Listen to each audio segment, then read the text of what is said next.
gon' do this.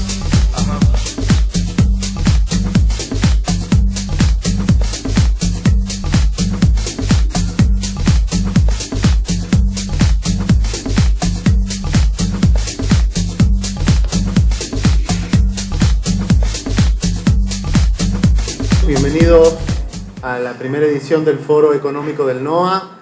Gracias por estar presentes en este programa que hemos ideado con la Fundación Federalismo y Libertad. Y la idea es que empiece a tomar dimensión todos los años y que sea un espacio de encuentro y análisis sobre la situación económica del país. También para hablar de los interrogantes del escenario económico, del escenario político con vistas al 2015. También para pensar en propuestas de soluciones, agradecer a los sponsors, a las empresas que sostienen la labor de la Fundación, Agrolajita, Citrusville, Port Trading, Betex, Miguel Mitre, todas esas empresas que apoyan a la Fundación y que también Méndez Collado, que están acompañando este foro. Y principalmente también a los disertantes, son 5 expositores que vienen de otras provincias que nos van a acompañar, y acá tenemos el primer panel. Yo quiero darles la bienvenida y este evento que lo organizamos en conjunto con la Fundación Naumann de Alemania. Tenemos acá al asistente, el representante alemán, que es Lars Jansen, que está un poco afónico, pero igual es un gusto siempre escucharlo y que nos dé sus palabras de bienvenida a este foro. Muy buenas tardes. Siempre es para mí un placer visitar en Tucumán a los amigos de la Fundación Federalismo y Libertad. Como muchos de ustedes saben, la Fundación Naumann no solo brinda su respaldo a instituciones en Buenos Aires, donde se encuentra su sede, sino que colaboramos activamente con iniciativas liberales en Neuquén, Santa Fe, Tucumán, Corrientes y otras ciudades de la República Argentina. Estamos trabajando fuertemente para consolidar la red liberal nacional que nuclea a las diferentes instituciones a lo largo y ancho del país para fortalecer nuestro trabajo en la difusión de ideas en defensa de la libertad. Pero siempre Tucumán es especial, ya que para los liberales es un lugar muy importante porque es la tierra de Juan Bautista Alberdi. Aquel hombre que pensó en una circunstancia adversa, un modelo de país diferente, y pudo plasmar las bases constitucionales para un proyecto que permitió un desarrollo en libertad. Nuevamente Argentina vive una circunstancia adversa y tenemos que pensar en un proyecto superador. La jornada de hoy contaremos con 3 paneles con destacados especialistas que repasaron asuntos relacionados con la economía, el federalismo, el desarrollo regional y los desafíos y oportunidades que enfrenta Argentina. Si algo aprendimos, o mejor dicho, recordamos en los últimos tiempos es que el desarrollo económico no puede ser obra del Estado, los gobernantes. Su rol es de garantizar el Estado de Derecho para que los individuos sean los protagonistas de una economía pujante y creciente, tal cual sugirió el tucumano Alberdi en sus bases hace tantos años. Otro aspecto negativo de la economía centralizada en el Estado es el centralismo del poder político que genera en el poder ejecutivo. La dependencia económica que se traduce en dependencia política por parte de provincias en autonomía, dan muestra de esta situación. Es por esto que la cuestión del federalismo va mucho más lejos que la puja por recursos fiscales que no solucionará los problemas de fondo. Pero sin dudas los especialistas que tendremos el gusto de escuchar abarcarán estos asuntos en detalle, aportando una voz necesaria al debate de ideas. No es casual en este sentido que nuestros expositores de hoy vengan del campo de la empresa y de las ciencias económicas. Sin lugar a dudas, son los protagonistas necesarios para comprender, analizar y compartir sus experiencias en la temática del día. Sin más, le doy la bienvenida a la jornada del Foro Económico del NOA. Muchas gracias a todos por venir, a los expositores por su presencia y a la Fundación Federalismo y Libertad por la realización de esta jornada. Muchas gracias. Muchas gracias, Lars. Tal como lo explicó, esto consiste en 3 mesas paneles temáticas y después al final también se pueden acreditar, los que aún no están acreditados, a un cóctel de cierre con los expositores. La primera mesa panel, después vamos a tener un pequeño break y después las últimas 2 mesas paneles. Así que para mí es un honor presentar a la primera mesa panel y sobre todo a Sergio Feller, que es nuestro vicepresidente, que va a ser el que va a moderar la primera mesa, que es sobre agenda económica nacional y provincial. Muchas gracias, lo dejo con Sergio. Muy buenas tardes. Tengo el placer de presentar hoy a los doctores Brown y a la doctora Cerro. Vamos a tener un panel ellos van a tener un tiempo de 20 minutos cada uno y luego vamos a dejar 20 minutos para preguntas. Antes de presentarlos y de contarles un poquito el currículum de ellos, me gustaría hacer algo de influencia de ideas. Me voy a tomar solo 3 minutos para contarles algo, para ver si puedo dejar, aunque sea una pizca, una chispa, de una inquietud en la mente de ustedes con respecto de algún tema en particular. La misión de la Fundación es promover, como ustedes saben, las ideas de la libertad, las ideas de la sociedad abierta. Pero esto es un concepto abstracto. En la práctica, lo que la Fundación promueve es política, porque la política es lo que realmente es la acción de los principios filosóficos. Cada tema, con respecto, y sobre todo con respecto de los principios de la sociedad abierta, son temas muy profundos y muy complejos. Y normalmente una discusión se salta de un tema a otro y no se llega a profundizar, con lo cual muchas veces se consiguen sofismas y conclusiones erróneas. Solo voy a tocar un tema hoy para dejar esa idea en la mente de ustedes, algunos de ustedes la aceptarán, otros no, y luego voy a tener gusto de presentar a los panelistas. Y esto es, muchos habrán oído en un café o en la tele, el miedo que hay a la inversión extranjera y tienen miedo que vengan empresas, pero por la razón de que se llevan las ganancias. Ese miedo a que si viene una empresa e invierte se lleve las ganancias. Entonces les voy a dar, y aquí viene el argumento. Objetivamente, desde que se creó el mundo hasta hoy, de aproximadamente 10 emprendimientos nuevos, uno duró vivo 3 años y el resto quebraron. Solo de esos que duraron vivos, solo de esos que sobrevivieron, que son el 10%, algo que no es importante desde el punto de vista financiero, pero sí a los efectos de este argumento, la utilidad sobre las ventas en promedio ponderado fue solo un 5%. Esto quiere decir que de la facturación de una empresa, de todas, de las extranjeras y de las nacionales, de las que viven, que es mucho decir, de las que no mueren en el intento, solo un 5% son las utilidades. ¿Qué pasa con ese otro 95%? Ese otro 95% no es otra cosa que dinero que se mueve dentro de una economía en particular. Impuestos, proveedores y empleados. Ahora bien, si un país genera certidumbre, no hay por qué llevarse las ganancias. El empresario lo que quiere es ganar más dinero con el ahorro que tiene de las ganancias de su empresa. Con lo cual, es un miedo infundado, ese terror de que llegue dinero de afuera y que ese capital que en realidad genera, no hace otra cosa que aumentar la tasa de capitalización de un país y aumentar salarios, se lleve las ganancias cuando son una proporción infinitesimal del movimiento económico que genera. Si YPF factura, no sé, 10.000 millones de dólares, solo el 5% es lo que podría llevarse. Ahora no, porque ya está, como todos sabemos, confiscada por el gobierno argentino. Pero solo ese 5% es dinero que se podría llevar. El 95% son salarios de sus vecinos, son impuestos que se usan, quieran o no ustedes, para planes sociales, para educación, para salud, y dinero para gastos en proveedores que a su vez consumen en otros bienes y servicios.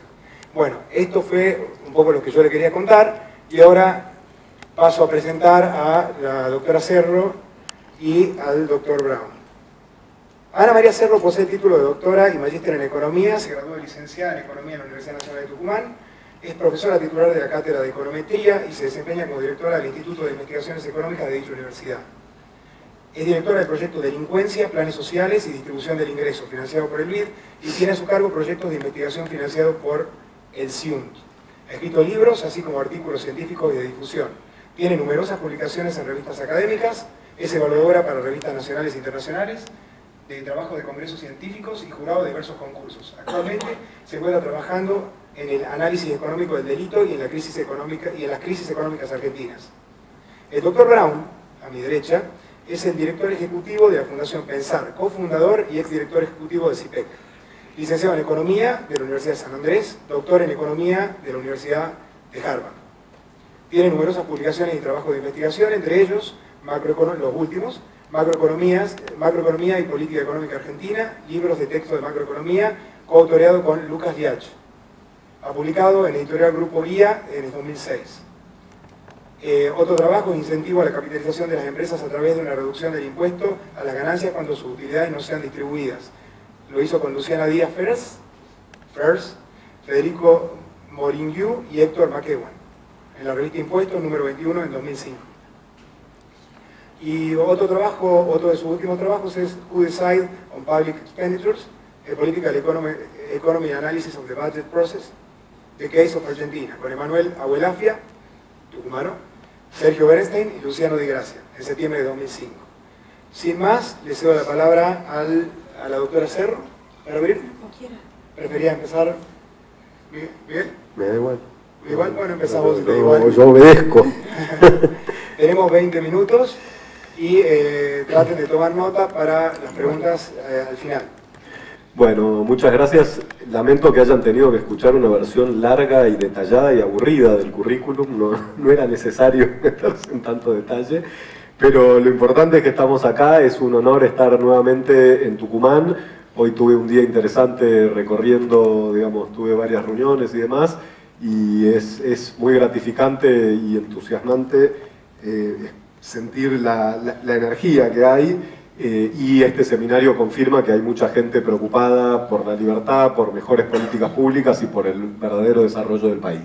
Lo que voy a comentar es acerca de lo que vemos en la Fundación Pensar como las perspectivas económicas para la Argentina que viene. La Fundación Pensar es el centro de políticas públicas del PRO y nuestro trabajo principal es desarrollar los planes de gobierno y preparar los equipos técnicos para un eventual gobierno nacional de Mauricio Macri en el 2015, y para eso estamos trabajando en diversas áreas y bueno, y esta es un poco la visión que guía el trabajo que llevamos adelante. El primer punto es que a pesar de la crisis reciente en el mundo y de un discurso, sobre todo proveniente de intelectuales afines al gobierno, de que el mundo se estaría cayendo a pedazos, esta visión es a todas luces falsa. El mundo sigue creciendo, los países en vías de desarrollo, sobre todo en Asia y África, siguen creciendo fuertemente, quizás no tan fuertemente como hace unos años, pero siguen con tasas arriba del 5, 6, 7%. Estados Unidos y América del Norte se está recuperando, digamos, ha encontrado un nuevo dinamismo, en parte gracias al aprovechamiento de una nueva fuente de energía barata, que es el shale, del que vamos a hablar un poco más, e incluso Europa, que todavía encuentra focos de problemas, está lentamente recuperándose y sobre todo algunos países europeos siguen creciendo. Y esto para la Argentina implica una oportunidad, aunque lamentablemente ya la región y nosotros en particular no parecemos tan obviamente condenados al éxito, y eso se ve con los países que están más o menos en rojo en nuestro continente, que son sobre todo Venezuela y nosotros, con Brasil complicándose un poquito, pero no llegando a nuestro nivel de problema. Como decía antes, los famosos BRICS, digamos, países grandes que supuestamente estaban dados a ser el motor de la economía mundial y de hecho en los últimos 10 años proveyeron un porcentaje significativo del crecimiento de la economía del mundo, se han desacelerado, digamos, ya no están con las tasas de 10, 11, 12% de crecimiento que pudo tener China en los tempranos 2000, pero sin embargo todos han convergido a unas tasas de crecimiento en torno al 5%, y siguen siendo, digamos, dado que sus poblaciones crecen, siguen siendo una fuente de oportunidad. Un corolario de esta desaceleración de los BRICS es que los precios de los commodities no parecen estar subiendo como sí lo hicieron en la primera mitad de los 2000, donde básicamente nuestros términos de intercambio crecieron fenomenalmente. Ahora pareciera haber un estancamiento. Pero la buena noticia es que los precios no están cayendo, se han estabilizado en un nivel alto. Y esto quiere decir para nuestro país que seguimos manteniendo una buena oportunidad. A la vez, como decía, un impulso al consumo de los bienes que nosotros producimos es el fuerte crecimiento de las clases medias en el mundo. Esto quiere decir, digamos, el paso de millones de personas en los próximos 10, 20 años de la pobreza rural a una clase media que consume cada vez más proteínas, que consume más energía, que consume más diseño, turismo y distintos productos, muchos de los cuales la Argentina, digamos, se ve favorecido con una ventaja comparativa interesante. Todo esto es para decir que seguimos teniendo, como digo, una fuerte oportunidad de crecimiento a través de una inserción inteligente en el mundo. Digamos, no es cierto lo que nos dicen que tenemos que vivir con lo nuestro, para nada. Tenemos una gran oportunidad si nos insertamos inteligentemente con el mundo. Pero hay que hacer bien las cosas, no viene solo. Y esto, luego de 10 años de discurso de economía cerrada, de vivir con lo nuestro, de proteccionismo, de arbitrariedad, de centralización de poder, se está empezando a notar en un diferente comportamiento de las economías en nuestra región. Claramente, la Argentina y Venezuela, que han seguido este modelo, llamémoslo bolivariano o socialista del siglo XXI, como dicen los venezolanos, nosotros no nos animamos a tanto, están mostrando los límites de estos modelos, el agotamiento de este modelo, que al fin y al cabo ha minado la confianza de los inversores, de las familias, y ha llevado a una fuga de capitales y no a un aumento de la inversión productiva. En cambio, países como Chile, México, Perú, han encontrado con equilibrio macroeconómico, continuidad de políticas entre distintos gobiernos, fuerte inversión en educación y buenas políticas sociales, un equilibrio entre crecimiento y desarrollo. Y luego de la crisis global que nos pegó a todos, se han recuperado y están creciendo a tasas mucho más sólidas que nosotros. A la vez, como el mundo actual no es el mundo del principio del 2000, hay ciertas tendencias a las que tenemos que prestarle atención. Por distintas cuestiones, en los países centrales muchas empresas están dejando de ir a generar su producción en, por ejemplo, China, India, etc. y están repatriando muchas de sus empresas, en parte por un tema de costos. Estados Unidos, con la revolución del shale, ha bajado significativamente los costos energéticos y nuevamente resulta competitivo para muchas industrias instalarse en Estados Unidos. Hay a la vez presiones políticas sobre las empresas para que radiquen, aunque sea parte de su producción en sus países.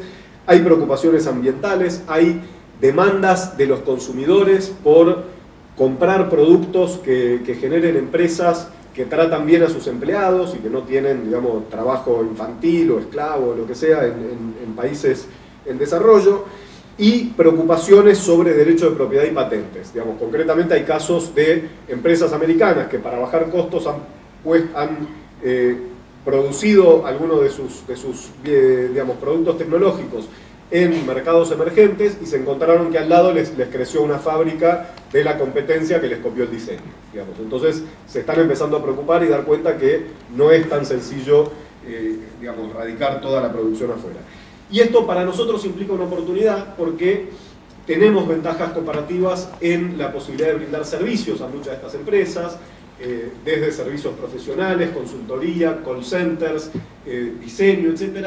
En muchos casos nos favorece el idioma, en el caso de Argentina no solo el español, sino una población importante que habla inglés, una población educada que puede interactuar y que comparte valores culturales, y que esto le resulta muy atractivo a muchas de estas empresas. Con lo cual, las oportunidades para la Argentina no están solo en lo obvio, digamos, en los commodities, en la agroindustria, en la energía, sino que también tenemos una fuerte oportunidad en lo que es servicios con mayor valor agregado. Concretamente voy a hablar un poco de tres cuestiones de la agroindustria, de la energía no convencional, con el descubrimiento de Vaca Muerta, y de estos servicios e industrias creativas. En la cuestión de la agricultura, obviamente tenemos una fuerte ventaja comparativa en la producción primaria. La pregunta es si vamos a poder agregarle valor a esa producción.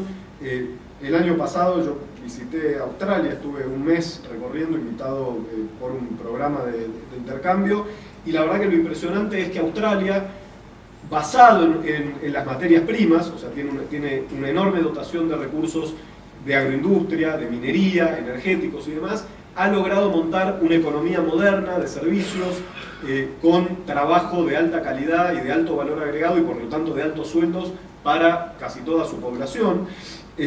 Por ejemplo, en el caso de agroindustria puntualmente, generando productos con marca que van directo a la góndola, no commodities, y productos que tienen un reconocimiento de la calidad, digamos, ambiental, sanitaria, etcétera, con lo cual todo eso le genera la posibilidad de vender estos productos más caros. La pregunta es ¿qué nicho va a ocupar Argentina en el mercado mundial de estas oportunidades? En Vaca Muerta, según el Instituto de Investigación en Energía de Estados Unidos, es la segunda mayor reserva de gas no convencional del mundo y la cuarta de petróleo. Pasa que para desarrollar esta oportunidad necesitamos capital, y para que venga capital necesitamos reglas claras, necesitamos, por ejemplo, un mercado de cambios unificado que no implique un costo de entrada al que trae dólares, necesitamos cierta estabilidad y cierta garantía a los inversores que no los vamos a expropiar. Esa es una de las tareas institucionales básicas. Y no necesitamos instituciones de nivel suizo. Ojo, digo, las compañías petroleras invierten en Irak, en Irán, en Rusia, digamos, en lugares con desafíos en sus instituciones básicas. Pero necesitan, aunque sea, que no haya expropiación flagrante, digamos, de la inversión que lleven adelante. Así que ahí tenemos una oportunidad y un desafío.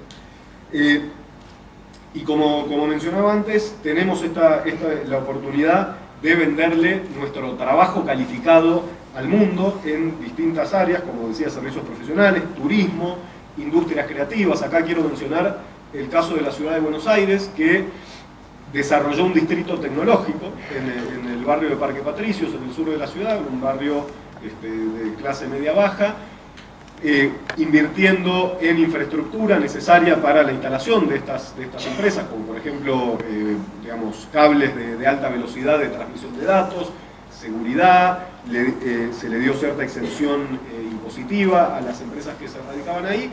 Hoy hay más de 200 empresas radicadas. El ITBA, el Instituto Tecnológico de Buenos Aires, está mudando su sede ahí y se está formando realmente un polo de generación de contenidos, de industrias digamos, de alta tecnología, que es un ejemplo que podría ser replicado en distintos lugares del país.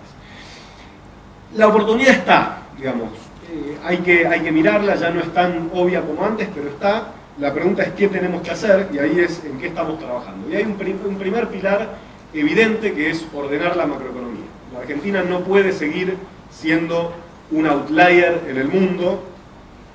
Somos nosotros, Venezuela y 3 o 4 países más que tienen inflaciones arriba del 20%, se agregarán otros 5 o 6 más que tienen inflaciones arriba del 10%, pero la inflación es un fenómeno que ya ha sido superado. Si hay una cosa que los economistas sabemos hacer es bajar la inflación, y no bajarla con una recesión, sino bajarla normal, digamos, con un Banco Central más o menos independiente, técnico, con metas de inflación. Esto es lo que han hecho todos nuestros vecinos. Chile, por ejemplo, entre 1991 y 1995 bajó la inflación de 25 a 5%, creciendo todos los años a más del 5%, con lo cual es mentira que bajar la inflación implica necesariamente un ajuste. Así que tenemos que, digamos, normalizarnos, aunque sea en la cuestión macroeconómica, recomponer el equilibrio fiscal. Hoy estamos claramente sobregirados y financiando el Tesoro con emisión monetaria, y esto a su vez retroalimenta la inflación, y ahora estamos entrando en un riesgo de ciclo de inflación-devaluación. Tenemos que recuperar la credibilidad y la confianza para que los argentinos y los inversores extranjeros tengamos ganas de invertir en este país, y tener un tipo de cambio que, digamos, no repitamos los errores de, por ejemplo, anclar el tipo de cambio que genere una sobrevaluación. Pero eso no alcanza, digamos. Con ordenar la macro es un primer paso necesario, pero no alcanza. Nosotros tenemos un grave desafío de competitividad sistémica. La Argentina ha fallado y viene fallando, viene cayendo en estos rankings en los últimos 8 años sistemáticamente. Hoy estamos cerca del piso de la tabla, y estos rankings miden cuestiones como, por ejemplo, la calidad institucional, la calidad de la infraestructura, el entorno macroeconómico, por supuesto, la calidad educativa, la eficiencia de los mercados. Y en muchas de estas cosas tenemos una seria debilidades. Donde peor estamos es obviamente en cuestiones institucionales. Estamos bastante mal en infraestructura y en la situación macroeconómica, y estamos claramente muy mal en la eficiencia del funcionamiento de los mercados. Esto se debe a las arbitrariedades de controles de precios, prohibiciones a exportar, intervenciones arbitrarias en distintos mercados, etcétera, que de manera cortoplacista han ido horadando el funcionamiento de estos mercados y las señales que mandan los precios. El último dislate es este programa de precios cuidados, digamos, que obviamente no tiene ningún destino positivo. Y por supuesto también tenemos un muy pobre desarrollo del mercado financiero. O sea, hoy en la Argentina prácticamente no hay crédito para empresas que quieran invertir, tampoco hay mucha demanda, pero de haberlo, nos falta mucho desarrollo para desarrollar el mercado financiero. Todos esos desafíos son complejos, digamos, obviamente una charla corta de 15 a 20 minutos no da para encararlos todos, pero lo que tenemos claro es que tenemos por delante un desafío muy grande de políticas públicas que va a requerir una claridad de rumbo, pero a la vez mucho diálogo con distintos espacios políticos, porque el próximo gobierno necesariamente no va a tener mayoría en el Poder Legislativo y va a tener que consensuar las medidas de fondo. Vamos a requerir mucho diálogo con el sector privado para entender las necesidades, los frenos que hay, pero si logramos hacer eso, podemos realmente estar celebrando en el 2025 el milagro de Argentina, digamos. ¿Cómo lo hicimos? Esta sería la tapa del Economist que tuvimos hoy, que hace poco, la de Messi, que básicamente habla de la derrota, del fracaso de Argentina. Esperemos que no sea en el Mundial, por Dios. Y lo que creemos que puede ser. Concretamente, si crecemos al 4% por año de manera sistemática, podemos duplicar el PBI per cápita en unos 23 años. Esto es más o menos en la vida productiva corta de una generación. Esto es un objetivo posible. Podemos tener el nivel de ingreso que tienen países desarrollados hoy, pero requiere un trabajo sistemático. Este trabajo también tiene que tener digamos, un alcance federal. Para eso tenemos que invertir fuertemente en un plan de infraestructura que conecte a todo el país y que estén las oportunidades para desarrollar empresas en distintos lugares del país. Ya tenemos ejemplos que gracias a la tecnología están funcionando, ahí puse algunos nomás. Pero lo más importante es que necesitamos un trabajo muy articulado en los próximos años para tener una visión compartida. Digamos, tenemos que dejar de lado esta división que hemos tenido en la última década, en el cual pareciera que tenemos dos países distintos, que estamos mirando películas distintas, y eso va a requerir, digamos, creo yo, un trabajo muy serio de planificación estratégica y de diálogo político. No va a pasar solo. Creo que estamos a un nivel de complejidad como sería la transición española, que requirió un gobierno que se dedicó a pensar la transición. Y esto me recuerda, para cerrar, a John Adams, el segundo presidente de los Estados Unidos, no George Washington, que es el que todos conocen, que es el primero, que en un momento lo manda la joven república a Europa a negociar unos empréstitos, y él desde ahí le manda una carta a su mujer diciéndole: querida, encuentro que a nosotros, a nuestra generación, nos toca dedicarnos a estudiar la política y la guerra para que nuestros hijos puedan estudiar ingeniería y matemática y nuestros nietos puedan estudiar música y arte, digamos. Pero yo creo que a los que estamos hoy activos, trabajando, nos toca esa primera complejidad, digamos. Por suerte no la guerra, pero sí una dedicación muy seria a pensar en qué país queremos vivir y a involucrarnos en lo público desde donde sea para participar en esta discusión y lograr que podamos tener un país desarrollado. Muchísimas gracias.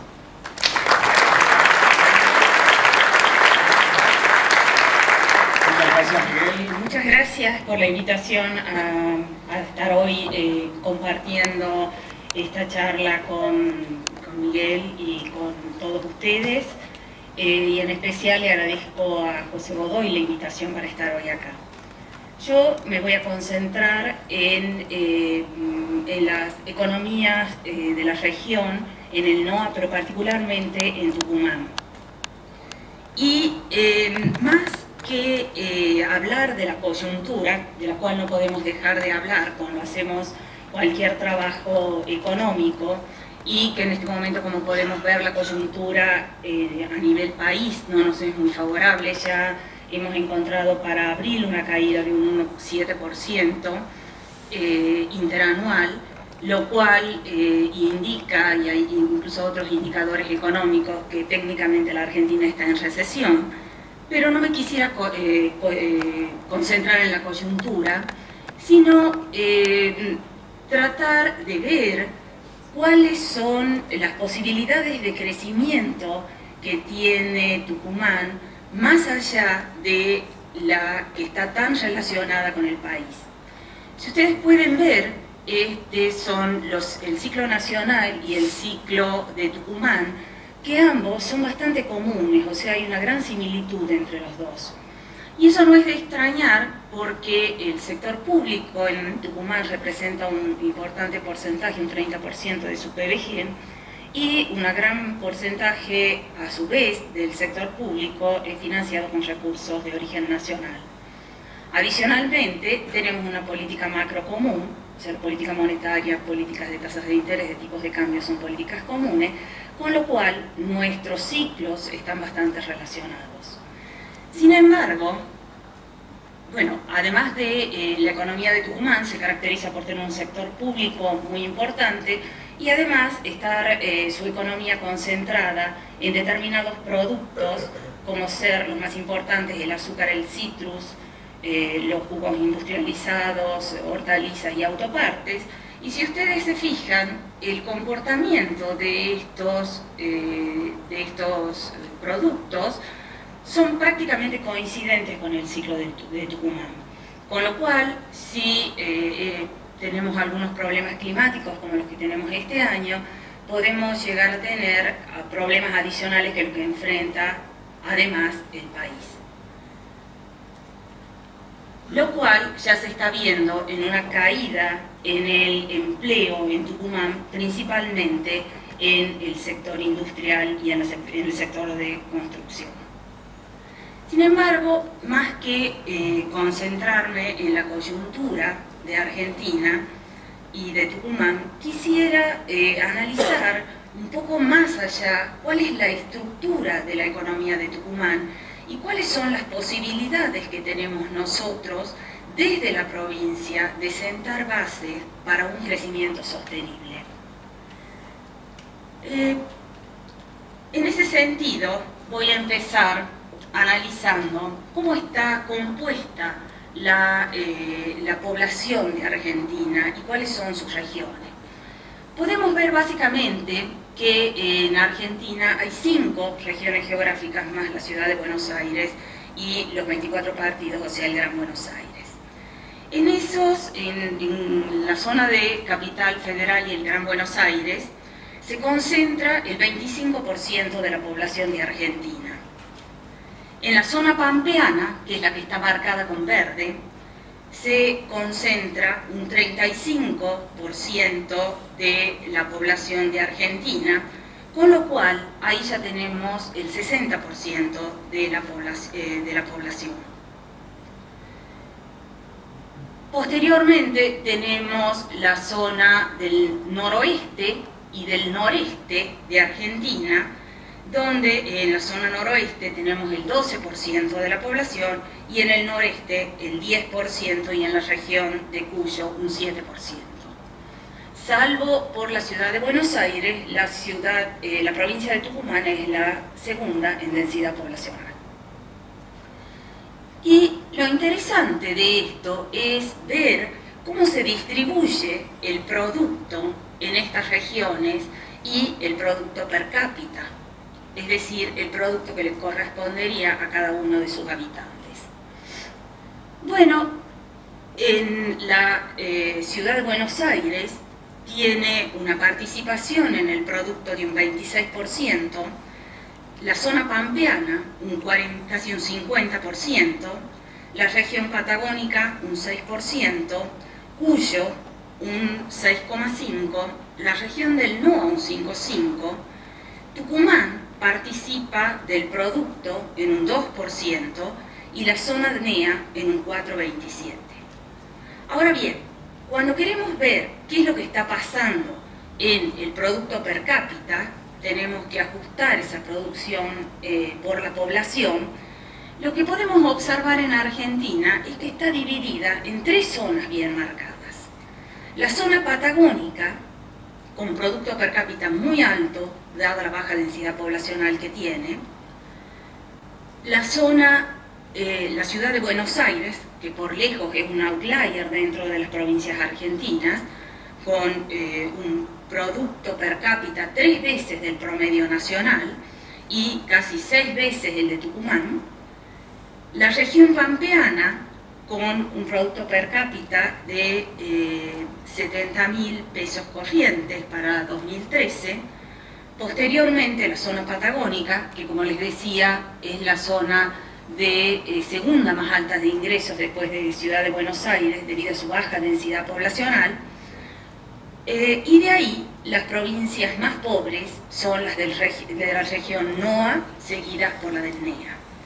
Y dentro de las provincias del NOA, la que mejor posicionada está es Tucumán, o sea, ocupa en un ranking el lugar 16. Bueno, eso lo podemos ver en este gráfico, donde el 75% del producto se produce en la región pampeana y en la ciudad de Buenos Aires, quedando el 25% para el resto del país. Tengo poco tiempo, así que voy a tratar de apurar un poco. Bueno, estas son las empresas que tiene Tucumán clasificadas por sector de actividad, y Tucumán está posicionada número 15 en el número de empresas por habitantes que tiene. Y eso va a ser importante para lo que voy a ver después, donde la participación de las empresas en Tucumán por sectores económicos no difiere demasiado con el resto del país, salvo en el sector industria, donde Tucumán solamente tiene un 7% de sus empresas en industria, en tanto el promedio del país está en un 10%. Bueno, consecuente con el producto per cápita, tenemos las tasas de pobreza por regiones, que es algo que hoy está bastante discutido, porque las mediciones que realiza el INDEC no se corresponden con las mediciones privadas, ya que toman una canasta básica a precios publicados por el INDEC que no se condicen con los precios de de algunas consultoras privadas. Lo que está con azul es la tasa de pobreza que calcula el CEDLAC, que es un instituto que funciona en la Universidad de La Plata, y que es bastante mayor que la tasa de pobreza que establece el INDEC. Y lo que está con verde es la tasa de pobreza que calcula un instituto de la Universidad Católica Argentina, que quintuplica la que corresponde a la publicada por el INDEC.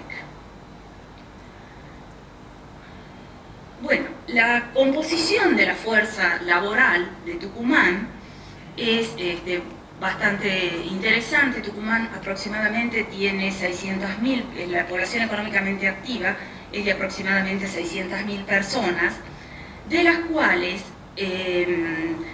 tiene un desempleo actualmente bastante bajo, aunque está aumentando por la coyuntura actual, de la cual tenemos que la agricultura participa con un 11%, la industria con un 10%, el comercio con un 7%, la administración pública, solamente lo que es administración pública, no en su conjunto, es un 10%, porque cuando se toma el total de empleados públicos tiene una participación bastante mayor, y en la parte de otros servicios tiene un 32%.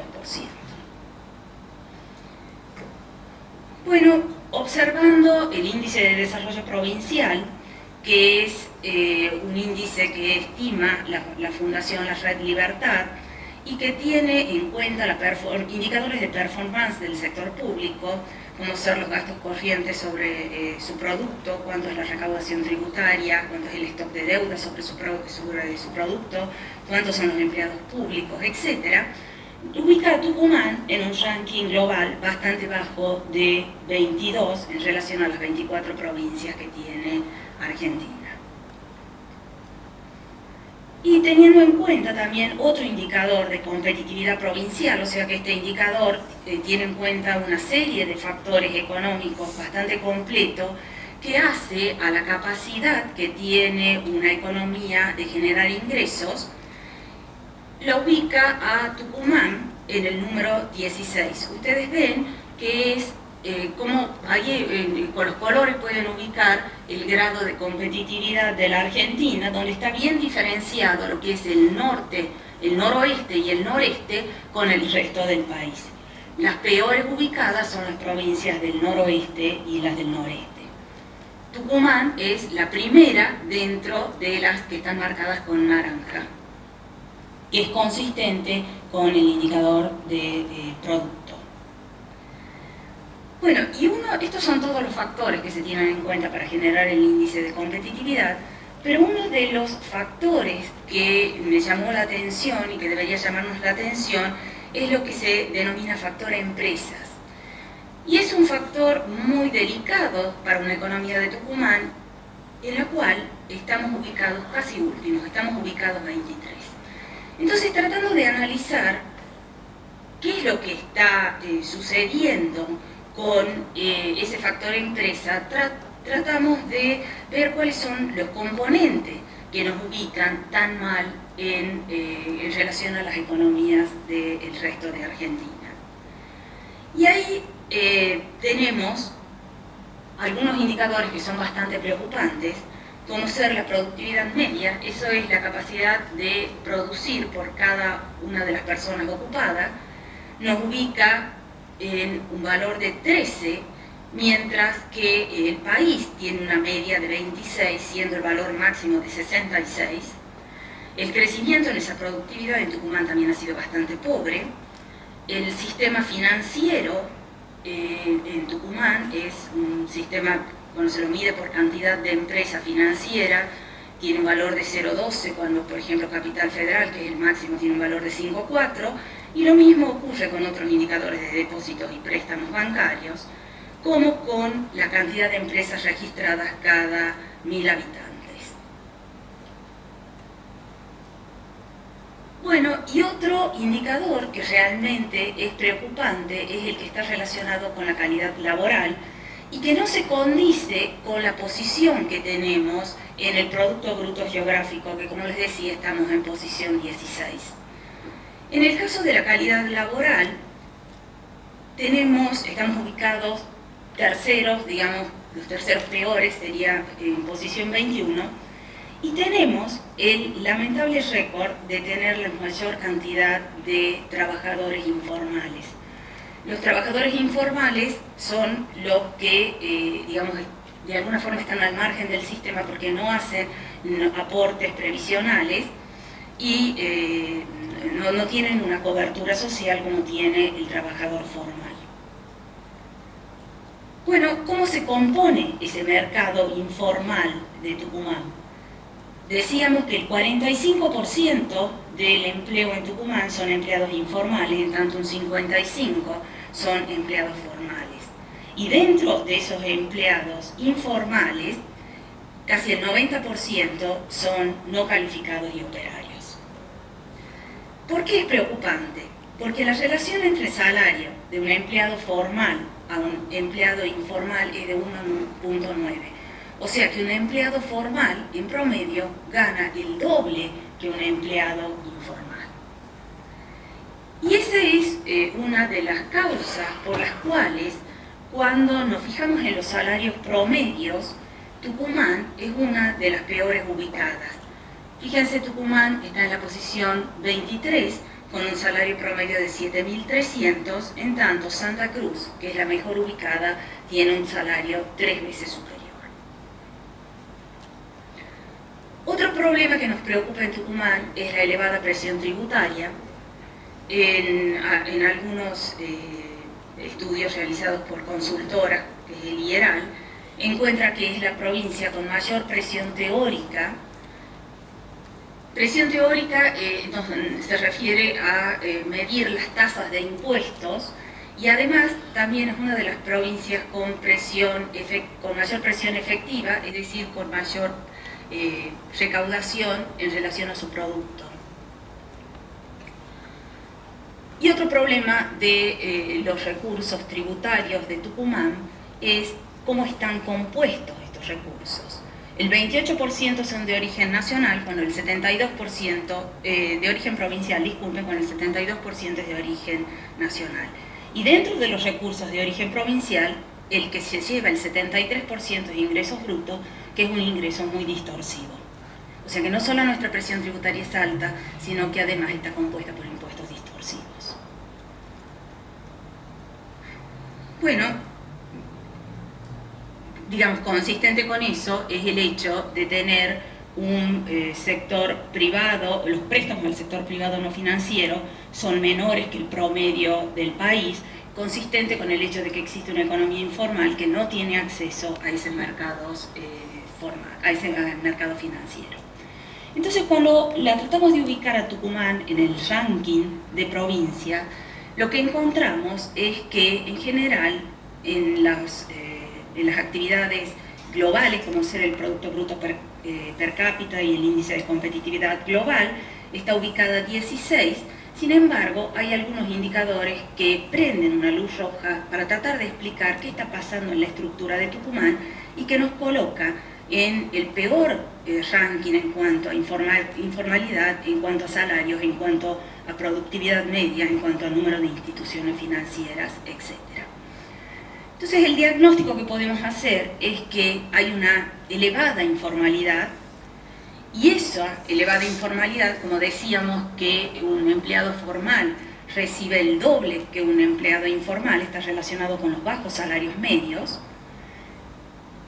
y la informalidad está relacionada también con un importante porcentaje de empresas pequeñas, y al mismo tiempo genera desincentivos a otras empresas para no formalizarse.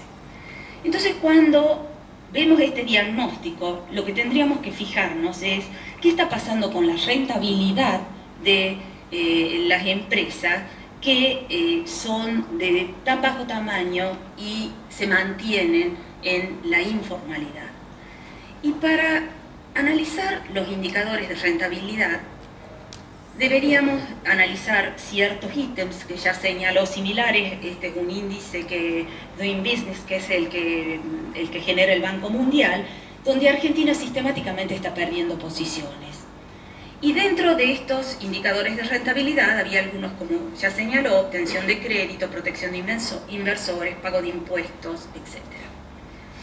Entonces, ¿cuál es el problema que nosotros estamos viendo en cuanto a la rentabilidad esperada en Tucumán? Y hablamos de Tucumán, aun cuando haya costos que sean comunes a todas las empresas de Argentina, la incidencia que van a tener los distintos ítems va a variar de acuerdo al tamaño y a la ubicación geográfica. Entonces, ¿cuáles son los indicadores de rentabilidad que estamos viendo en Argentina y donde estamos en Tucumán y que estamos viendo algunos problemas? Además de los problemas generales que hay en Argentina.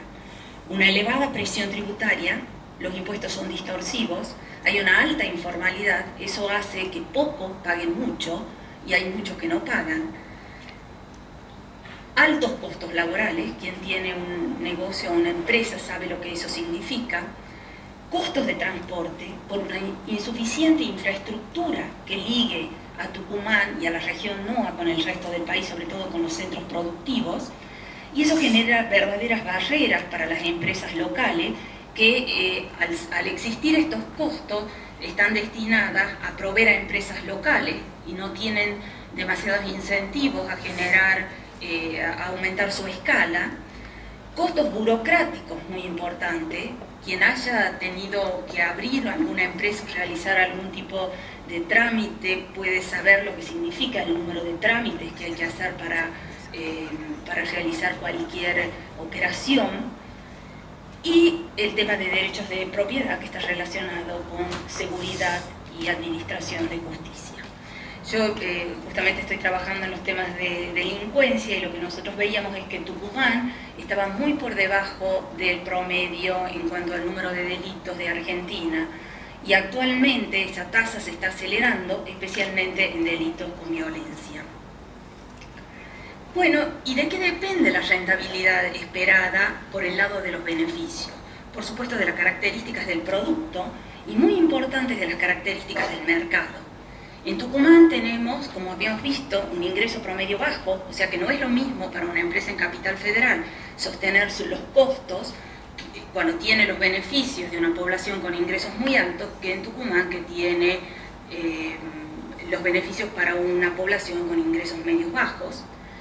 La competencia desleal por la alta informalidad, las pocas posibilidades de acceder al sistema financiero, porque las empresas informales no pueden acceder al crédito en un sistema financiero, y las mayores tasas de interés que tienen que pagar. Tenemos el tiempo, doctora. Bueno, entonces el tamaño de la firma, donde uno podría pensar que por qué las firmas no se expanden y aumentan el tamaño y aprovechan las economías de escala de firmas más grandes, es por un problema de rentabilidad de los beneficios versus los costos. Entonces, ¿cuáles son los desafíos para crecer? Tucumán depende fuertemente del contexto nacional. La pregunta es, ¿hay lugar para políticas provinciales? Y la respuesta es sí. O sea, a pesar de que gran parte de la economía de Tucumán está relacionada con lo que sucede en la nación, sí hay lugar para políticas nacionales, para políticas provinciales. ¿Y qué es lo que deberían hacer esas políticas provinciales? Básicamente, estimular o mejorar la rentabilidad de las empresas. Y en ese sentido, los problemas estructurales que tiene Tucumán van más allá de la coyuntura, y es lo que nos están mostrando esos indicadores que en forma rápida les he mostrado. Sin embargo, los problemas estructurales en estos años han estado soslayados por el fuerte crecimiento que ha tenido Argentina y por lo tanto Tucumán, producto de un fuerte shock en los términos de intercambio. Si hay algo por lo que se ha caracterizado esta administración de estos últimos 10 años, ha sido, en economía hay una relación de trayectorias óptimas entre consumo e inversión. Si algo ha hecho es alterar esas trayectorias óptimas, generando incentivos al consumo y pocos incentivos a la inversión.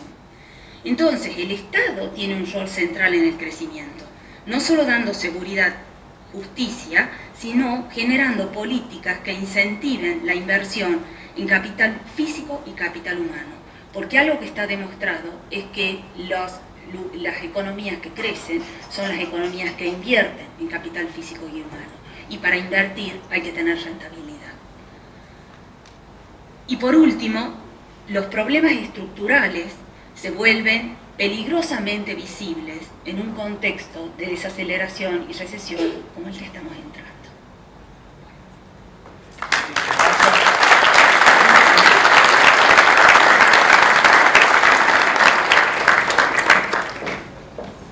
Muy bien, tenemos algo de tiempo para una ronda de preguntas. Les voy a pedir que seamos breves, los panelistas son ellos. Dicen su nombre, indican a quién quieren hacer la pregunta y avanzamos. La primera pregunta la haría yo a la doctora Cerro, cuando ella mencionó rankings. ¿Cuál es, si tiene el dato, cuál es el PBI per cápita de Tucumán en dólares? Sí lo tenía puesto. Si no lo tiene en la mente... Era aproximadamente 5.500 dólares, sí, porque era un 2% aproximadamente. Sospecho que son 5.500 dólares. Son dólares oficiales. Es dólar oficial, sí, a dólar de 8. Claro, o sea que estamos a 4.000 dólares, más o menos, 4.500 dólares reales de PBI per cápita, que son números que, para que tengan una idea, en Estados Unidos es 50.000 dólares per cápita en promedio. Bueno, sus preguntas. Tenemos, acá te paso el micrófono. Levante la mano.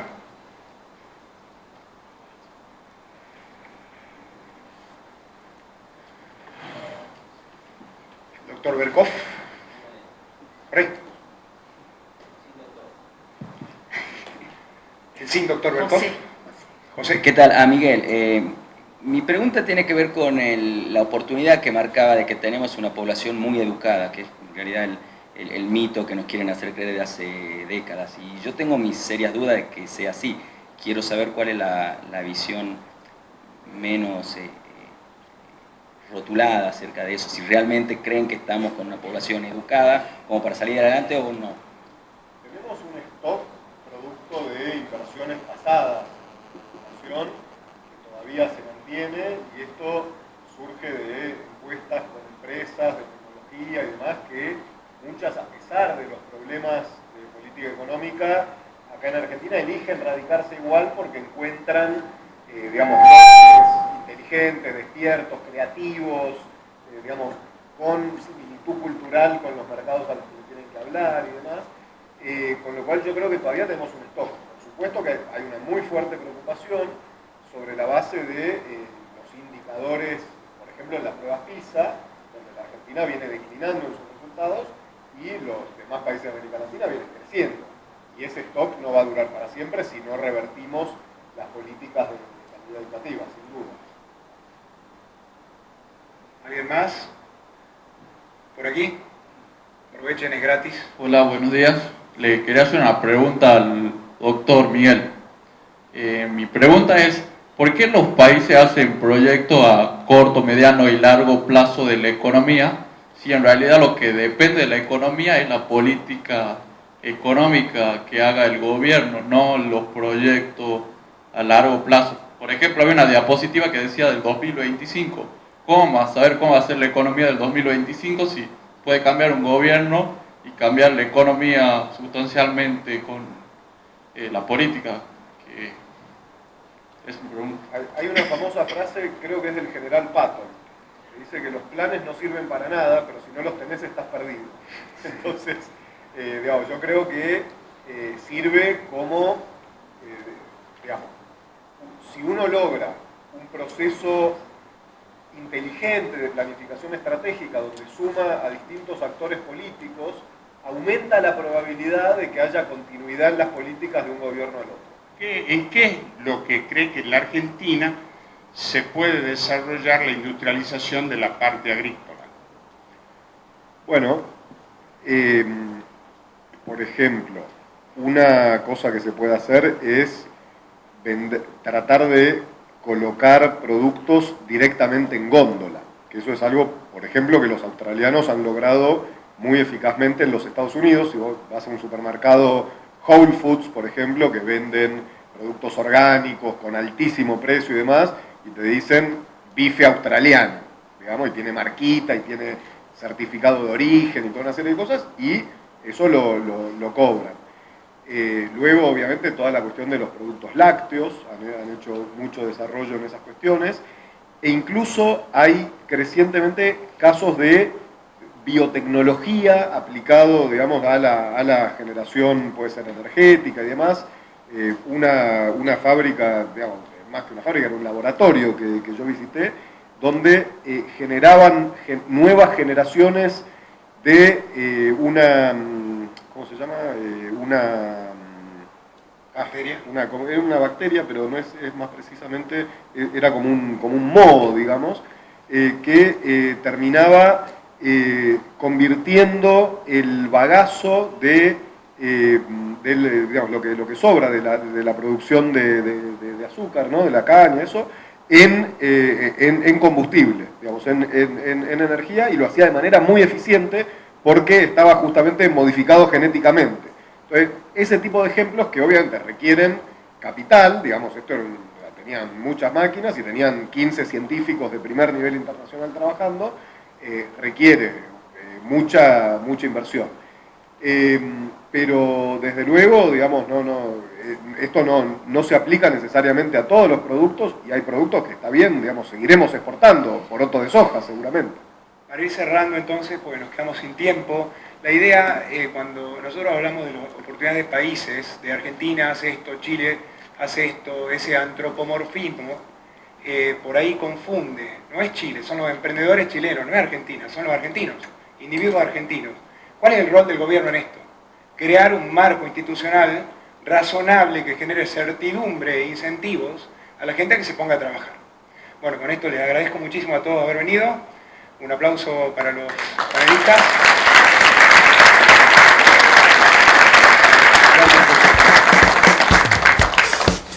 We gon' do this.